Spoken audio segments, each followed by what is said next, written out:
Hi everyone, my name is Chase Combs and welcome to the third DV Talks. I am joined today by Dr. Michael Unger and Dr. Phil Jeffries, and we're going to be talking about Phase 2 of the Resilient Youth in Stressed Environments study. So I'll throw to Dr. Unger for the first question.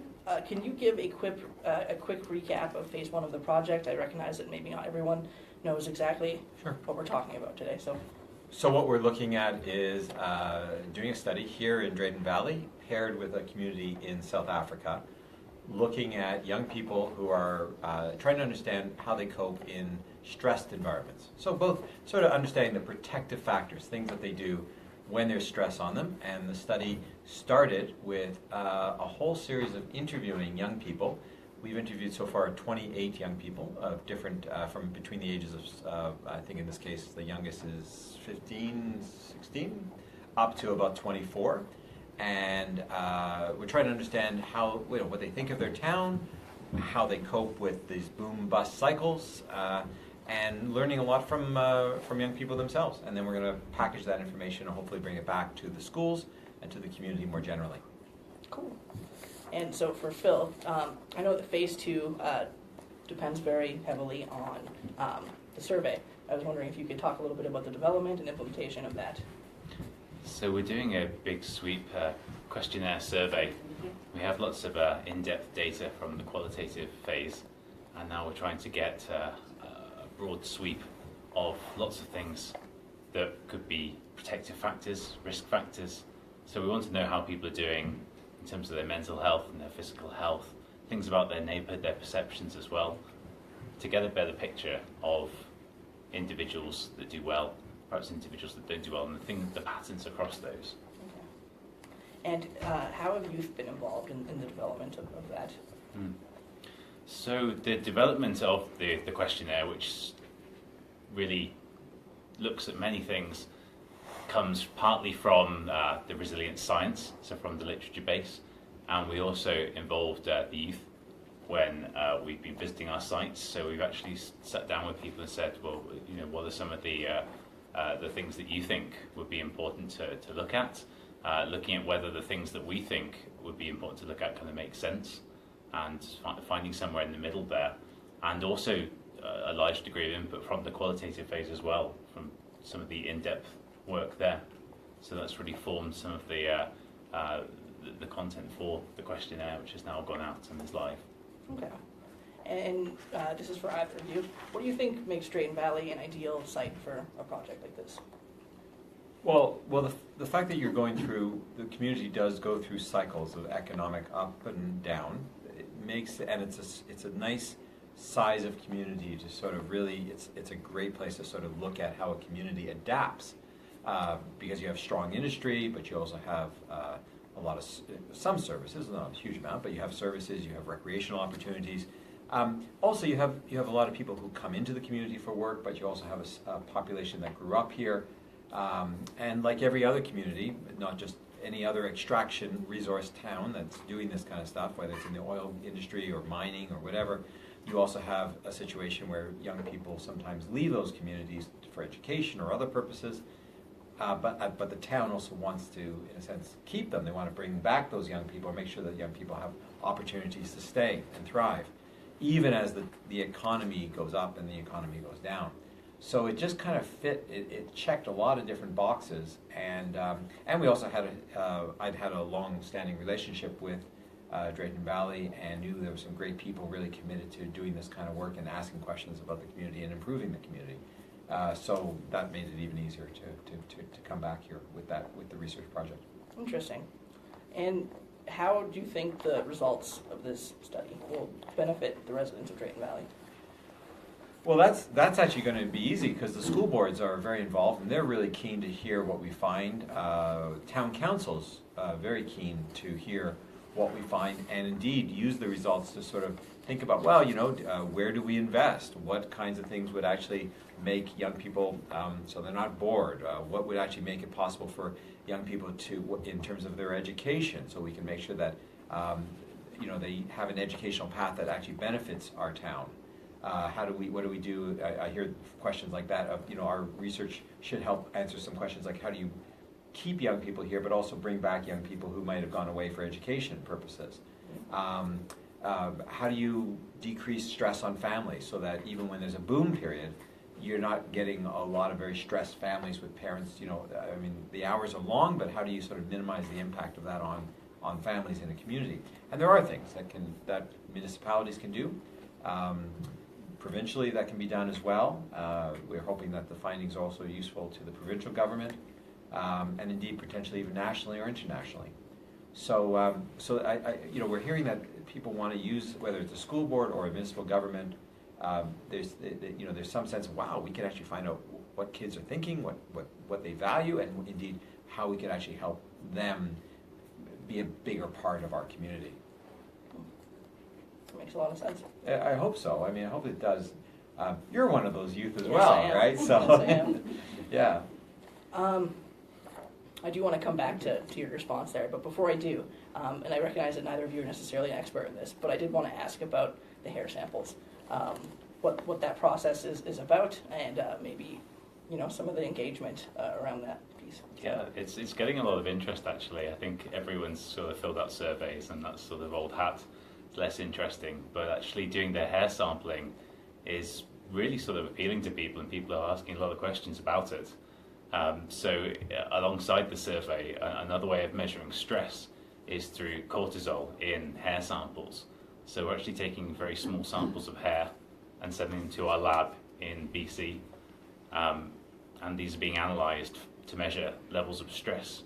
Not in the individual, it's across groups. We're getting at a measure of how stressed people can be. And also measuring a chemical which works in tandem with cortisol, DHEA. People are kind of interested in this process, so we've actually made a short video, and it's on our website, just a quick 90-second video demoing this, and also a longer version, so if people are really interested in the science behind it. So it's great to ask people about how stressed they feel, and we've also got this other biological measure in parallel with that. And you can generally track for about 3 months.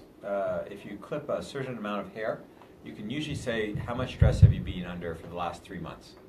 And if we do this sort of over time, what we're hoping, as the economy changes, we'll be able to sort of, if we have a large enough sample, we're talking potentially 300-400 youth in this community, you would begin to get at least some sense of, over time, if things are changing in the community, does that change, in fact, people's experience of stress?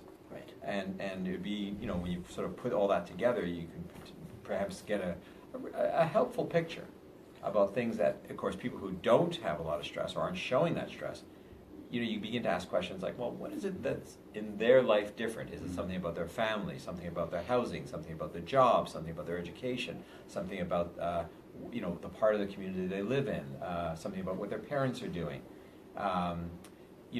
Those kinds of things become a little bit easier to answer, and potentially if you know that, then of course you can hand that to our business partners. Of course, we have a very strong set of partners in the industry here as well as national partners like Enbridge. They're interested in that information as well, because then you begin to get some clues about how to have a healthier workforce. Interesting. So you totally just touched on my next question, which was going to be about partners in Drayton Valley, and why you think it's important to build those relationships with community partners, but also have you found the experience has been challenging to engage, or has it been relatively, have they been supportive? They've been, very supportive over the time. FCSS, of course, has been our major link to the municipality, to the city here of Drayton Valley. And then through Lola and, of course, her connections as well. We have lots of different partnerships with Alberta Health and with the school board, as well as our industry partners. It does take that. It's a small town. You don't want to be imposing a study that's just going to somehow feel like it's a bunch of outsiders. So it's really, we have great advisory committees, great youth advisory committee, of which you're also a member of that, and where there's a real sense of people guiding us to answer questions which are relevant to this particular community. And to be fair, by the way, the same thing's happening in South Africa, right? We have a community there, which is also an oil and gas producing community. And we have the same thing, an advisory committee that involves the town council, adults, and then we have a youth advisory committee that's very actively involved. We have industry partners, in that case Sasol, which is one of the biggest oil producers in South Africa. So in the same way, we're parallel there. Interesting. And where do you see the project going from here? Like after we collect the data, start distributing it into the community, what's next?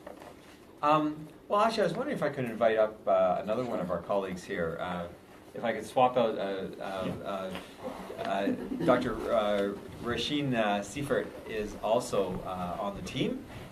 I get to introduce another one of our staff, and Rasheen is going to be in the community for within this year, making sure that there's a lot of engagement and also helping, obviously, facilitating the data collection with Dr. Phil.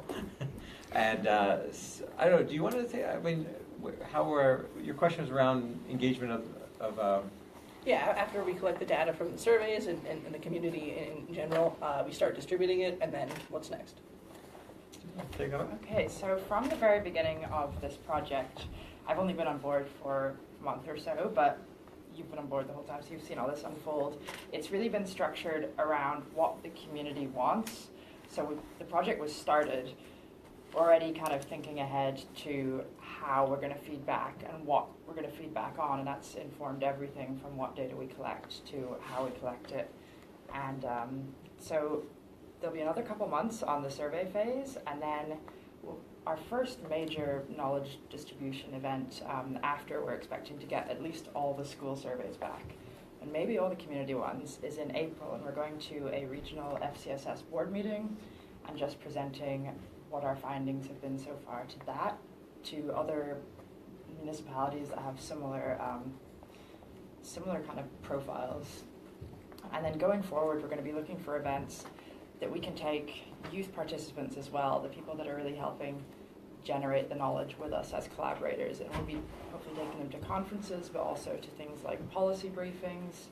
And there's been talk very recently, in the last day or so, about maybe coming out with a creative product that can really circulate locally, but also more widely, because something, if it's presented in a really palatable, kind of artistic form that cuts right to the sort of findings that we're coming out with, but presents them in a narrative way, so be that through drama or visual arts or whatnot, that could really go further afield around Alberta and kind of share the Drayton Valley's story and the strengths and protective factors that we're identifying, but in a kind of narrative creative form. So that's kind of where that's going. So it's very emergent, and we're developing it as we go with the youth and the community, but that's what it's looking like at the moment. It's all very exciting. Does that answer your question? Yeah, definitely. And so you've been on the front lines in Drayton for a little bit now, and I was wondering, like, are there any challenges you're noticing in terms of engagement, recruitment, participation, that sort of thing? For the most part, I found Drayton Valley to be really friendly, and things like working in the schools and getting to actually meet all the young people and meet all the teachers. They're just a really nice bunch of young people. Everybody's been really easy to talk to. There's been no, what we'd call in the UK, cheek. Nobody giving us a tough time. So it's been really nice to just kind of meet on that level. So there wasn't any challenges there where you'd sort of expect some. I think going forward, particularly into the summer, I've heard Drayton's quite seasonal. So holding on to youth participants in the summer, we're going to have to really think about how to do that. But I think with these creative projects that we're planning, that might really hold some people here and stop them disappearing on vacation and that sort of thing. And I guess the next challenge is people should know, so we're talking about the sample first in the schools, but the next thing, because the age group we're looking at is sort of, well, I guess potentially down to as low as 13, but up through 24. And then the next phase of this is not to go into the schools, but to go into the communities. Right. And it's been interesting having different, whether it's businesses, volunteer access to their places where young people in that age group, whether it's the local gym or the Omniplex or through some of the partners in industry who've said, that during sort of when they meet with their whole staff and do trainings, maybe we could sort of come in and offer to do some of the surveys there where they have they have some of the younger staff available to do this. This would be a tremendous help because it really would allow us, because we don't just want to talk to students in school. That's one snapshot of your community. What we really want, of course, is to represent all the different kind of young people, male, female, but also those who are working in the industry, those maybe who are working outside the industry, those who are pursuing higher education, those who have stopped at high school and gone directly into the industry, those who are training in the professional trades and then coming into the industry. These are all these different stories which are actually going to help us to understand how does a community like Drayton Valley, raise really healthy young adults, but also then retain them and create a vibrant community. And a technical research term for how we're approaching the challenge of finding 18 to 24-year-olds who are possibly the most mobile age group in the world is snowball sampling, which is where you find a couple of core people, and in small towns where everybody knows everybody or any kind of small community, once you have a few people that start spreading the word, and we've already found this, and we just officially launched the community section, that people are bringing their friends to us, and we have 2 great research assistants that are already using their families' workplaces and suggesting their gyms. And as soon as you start getting that momentum, one thing leads to another.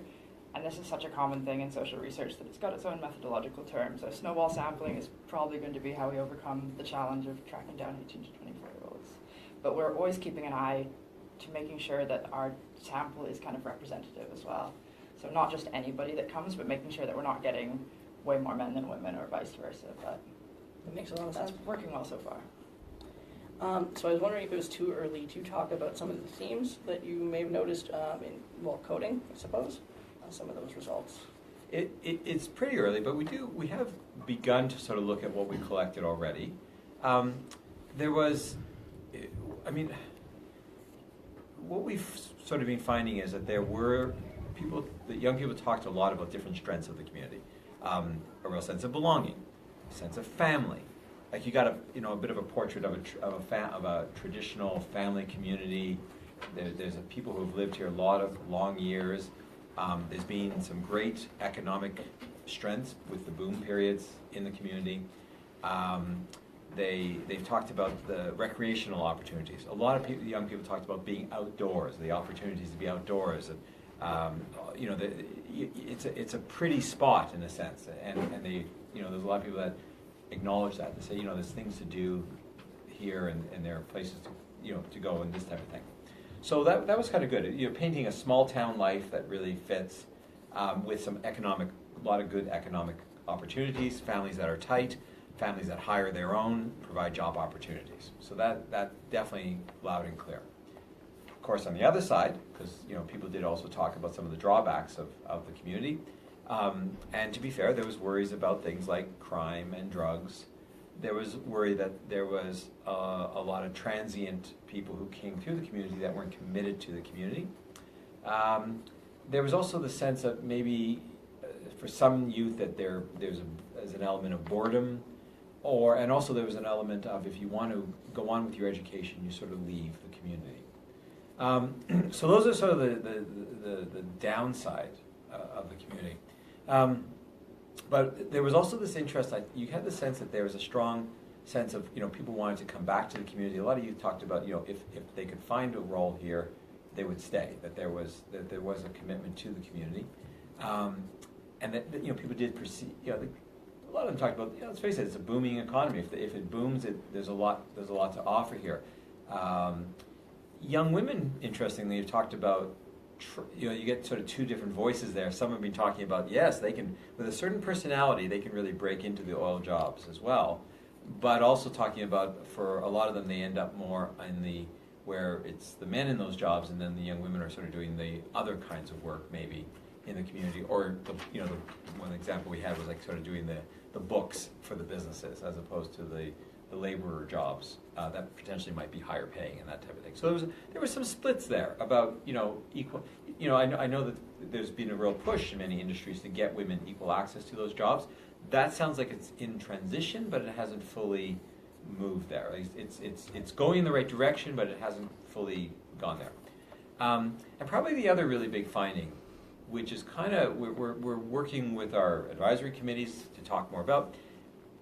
People talk about the boom period as almost like that's what Drayton Valley is. Even though we've done lots and lots of talking with folks, there's not a clear sense of what the community is if it's not booming.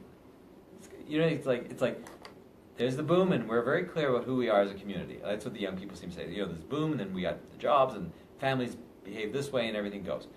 But when it's not booming and there's more of almost a bust, which of course is the opposite, then it was like, well, what is our community? And that's what we're still trying to figure out a little bit, asking more questions of young people. What would the community be like during those periods where things are not so vibrant in the oil and gas industry? And what obviously can be done to protect people during that period so that it's not so dramatic and traumatic almost during that particular time. So we're beginning to sort of understand some of those patterns. So it's a good news story, some challenges story as well. Well, personally, as someone who grew up here and faced many of those challenges, I think it's really cool that I get to be involved in this process and have my voice heard and my input considered. So I just do think that's a really cool opportunity, and I'm grateful for that.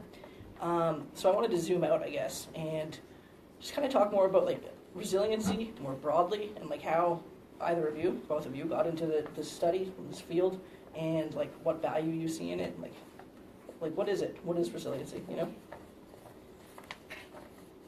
reckon I'm going to pull Phil back in. Because we may have some questions coming in on Facebook, and I have to monitor that. Okay. All right. Thanks, Virginie. Bill, do you want to? Well, yeah, it's passing the. What is resiliency, or what drew me to resiliency, Both. or which? Okay. Well, perhaps I can try and address both of those at the same time. Resiliency is defined in various ways. It's a fairly kind of nebulous term, but we kind of, at least I understand it as ways that people, in our field, young people do well, despite kind of adversity, perturbations in their environment, stresses they might experience. There are some that appear to kind of weather the storm, do well, and perhaps others that do less well. And there's something perhaps about an individual, their environment, the kind of the resources they might be able to access, which in a roundabout way help people to do well. As Mike has a much more succinct and clear definition, but that's sort of how I kind of came to this and was attracted to this, because in sort of the different places I've been, I lived in Fiji for a while, I've lived in other parts of the world where I've seen some young people really kind of struggling in some adverse environments, and some kind of pulling through and doing well despite that. And you're sort of interested in why those people, some of them do well, and trying to identify things about that and to share that more broadly with kind of communities, especially to those who perhaps aren't faring so well. So for me, that's what kind of drew me to the broad study of resilience, and eventually to the centre in this project. Awesome. Bounce back in at some stage. Yeah. Okay. Same question. Well, I mean, I was studying resilience for a couple of decades now. And yeah, it just switches the conversation from always focusing on what's wrong. So you come into a community, you say, well, what's wrong? And so you have this particular problem or that particular problem. And instead, what you're asking is, what protects people during those? What do people do when things are bad or when you're in crisis that actually gets them through? Once you know that, then you're much better to about what you can do in terms of interventions, policies, because people basically told you, I got through that crisis by relying on my family or by somebody helping me, get this job, or I relied on my boss. Someone told a story in some of the data about relying on a boss, not a social service, but relying on a former boss when they were in a bad situation, and they went back to their boss, and that person helped them link to whatever resource they needed. Well, that's kind of cool. I mean, that's something that's very local story. But once you know that, then you begin to think, well, maybe it's about helping employers have the skill sets to sort of be bridge builders to services or help. Basically, you're using people themselves as experts on what makes a difference in their lives. And I think my own work has sort of taken me in this area. I just found when I used to work as a clinician, as opposed to I drifted into the university, I found I was hearing lots of stories of young people who had survived incredible hardship but had actually done well. And that kind of inspired me to go looking at, what was it that made a difference. Very cool. Yeah. I remember when we did one of the exercises in the leadership certificate. So we had like a dartboard on a piece of paper, and the center was like the individual, and on the very outskirts were like social policy, and everything in between, as well as the two extremes, can be considered resiliency, or like studying how those relationships work. So I thought that was really interesting and kind of blew my mind a little bit. So I think it's a really cool field, and again, something I'm very excited to be a part of. So, You know, the example I sometimes playfully give is think of Cinderella. right. The story of Cinderella is always told as like she somehow survived. But that's not the story at all of Cinderella, is it? Think about it for a second. Tell the story of Cinderella, but take out the fairy godmother and there's no story. The whole reason Cinderella survives, the whole reason she does so well, is because she had a fairy godmother. If she doesn't have a fairy godmother, she don't get to the palace. She don't get the prince, right? It's absolutely clear, right? So we tend to focus so much on individual capacities, but actually what research on resilience actually says, it's actually often our families, our friends, our employers, sometimes a social safety net, sometimes it's the fact that there's a Boys and Girls Club when you're really in crisis. Maybe it's a nice green space. It's opportunities for education as well as jobs afterwards. It's feeling safe in the community. It's having a place to go so you don't have to drift into drugs. It's all those kinds of things. It's having a caring, someone who cares about you. It's a neighbor. Those kinds of things. It's, in a sense, we're all fairy godmothers and fairy godfathers, for those of you in the audience who prefer, to other people that actually create that resilience. And that's kind of interesting, because then you begin to think, well, that really is getting at these kinds of, all these other factors. I've ruined the bedtime story, I know. Everyone thought, well, it's all about her, it has to be with Cinderella. I want to go to Disney, but no, it's a little more complicated. I was always more of a Lion King guy myself. Yeah. Yeah, no, that's great. It's honestly all the questions I had prepared. If you guys want to make any closing comments. Rashin, did you want to join us? Any other? No. I can do, certainly. Do you want to come up for a second? Sure. Just give you, because Rashin is going to be in the community. You're going to see her a lot in the community, and you're really helping the project link to folks and getting the project out there. Spinning back to the question that you just asked about resiliency and what drew me to the project, something that you guys kind of briefly touched on but really appealed to me when I saw this position come up. Firstly, as an anthropologist, I kind of get very deeply into people's individual stories but also cultural context, and I'm always just amazed by humans' capacity to somehow pick themselves up and keep going, sometimes with a dip, but so finding a role that focused on, instead of defining what's wrong with places or people, what is it that makes people able to power through, and the kind of positive psychology approach to that I think is just far more useful.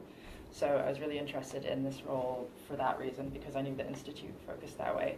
But also looking at the kind of multi-systemic, there's often a tendency to look at either individual resilience or to look at a community or a small culture as being the main force. And the main theory that's being used in the center here, to the best of my understanding of it, is that they look at both of those things and how they interplay. So it's not just the individual and no context, but it's also not just a context and the individual is just a powerless pawn, but looking at how individual resilience relates to community context and, on a bigger level, environmental context, and the environment, be that the human environment or the world we live in. So looking at those three things, I thought was a real strength of the Resilience Research Center and this project. And we're trying to bring all those things together. This stuff can get pretty abstract, but when we actually had a chance to hire Rashin, I was very impressed by your last study, which was you were to do for doctoral thesis. I'm going to see if I can even remotely summarize it. You were studying the relationship between horses, or the culture of having horses in one of the native communities in the United States, where horses are tied up with culture and cultural practices and meaning, and though it was in one particular community, I mean, you would have to say there's other communities, indeed here in Alberta, where people do have horses. I know, Lola, you have horses. I'm looking across here, but people's people's identities, people's way of coping. That this is something out there in the environment, an animal, but it also carries with it a meaning systems and a culture and a sense of place and identity and who we are. And that's what really drew me, that you had made those connections in your doctoral research. I know I'm summarizing for you, but you'd sort of done, you'd made those connections between something like an animal, a culture, a people, a place, time, and you put all that together, and then you suddenly have these really rich stories about why people do well, and you also understand why sometimes when those things aren't there, people don't do so well. And I think it actually relates back to this project more directly than you would originally think. Looking at something like horse culture, it has changed significantly in 100 years, but looking at indigenous cultures, I was out in the Pacific Northwest as an example. They have largely managed to keep a cultural identity through some of the roughest cultural changes you can imagine, mostly externally forced.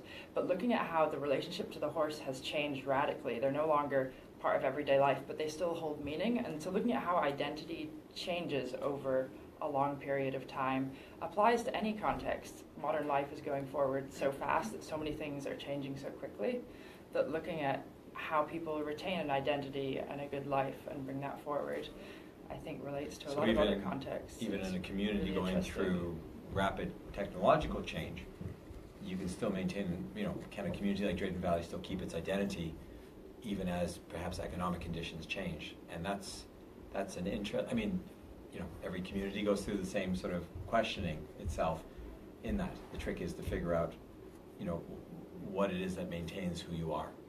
I don't have the answer for that, by the way. We just have the question and, know enough to go and ask people to answer that. So. Awesome. Way to bring it back around. That was good. Yeah.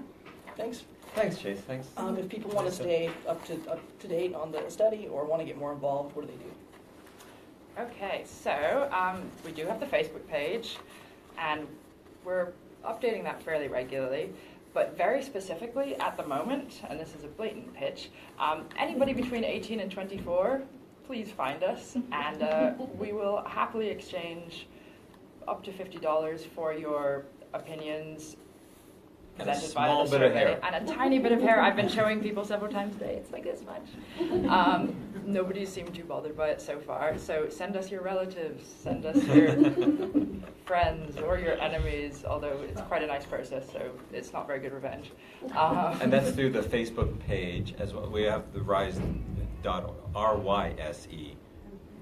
is also the web page, but the Facebook is under. Yep, there's a RYSE. If you just search RYSE, there's a main RYSE page, but there's also a RYSE Drayton Valley page.